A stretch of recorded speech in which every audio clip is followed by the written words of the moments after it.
much. Our next speaker is John Cafferty.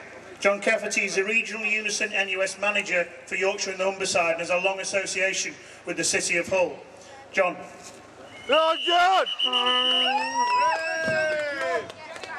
Thanks, everybody. I had planned to come along and speak on what I was asked to speak on, which was the alternative budget and the need for restraint in the banking industry rather than in the public services. However, some of the events that happened today in the council chamber have led me to change that. This morning, Joe Gibbons, Funky Gibbons as Unison called him, his new unique dance routine on the YouTube, went in to make representations to the council regarding the alternative budget and the fact that, although it wasn't perfect, the Labour budget, the alternative budget, would save services, jobs and protect many old people and vulnerable in the city. Regrettably, after he left the council chamber, the Lib Dem leader, the Tory leader and the independent group leader got up and accused them of bullying them and harassing them. Now that is not democracy. Anyone who has the right to go and peacefully protest about a decision a politician is making in this country. It's absolutely outrageous that politicians stand in that chamber behind a shield of bullying and harassing claims and try and get people who are legitimately trying to protest and get forward their case against them. Absolutely outrageous. But it didn't stop just there. A bloke came out to me just 15-20 minutes ago and said he spent 2 hours in the council chamber this afternoon listening to the budget debate. And he watched Minns sit for those 2 hours on his mobile phone or his BlackBerry or whatever it is he's got, paying absolutely no attention to the debate, just texting and emailing. He then spent the 2 hours watching Fairham, who was reading a copy of the Yorkshire Life magazine. Never paying a blind bit of notice to the debate that's going on. Bear in mind, this is the Labour alternative budget they're debating this afternoon.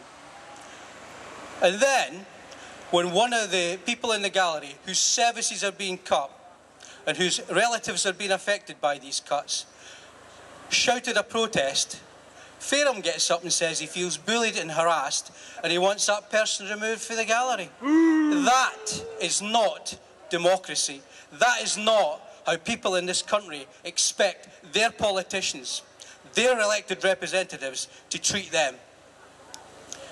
If they want to see democracy in action, wait till May the 5th, because that's your chance to let democracy work for you. You can place your vote, vote Labour, and kick this load of wasters and quislings out and get a council in that will do what you want them to do. Try and protect services, jobs and the economy of this city for the vulnerable people that live in it. Well said, yes! But that's just the first stage. That only changes things slightly in the city.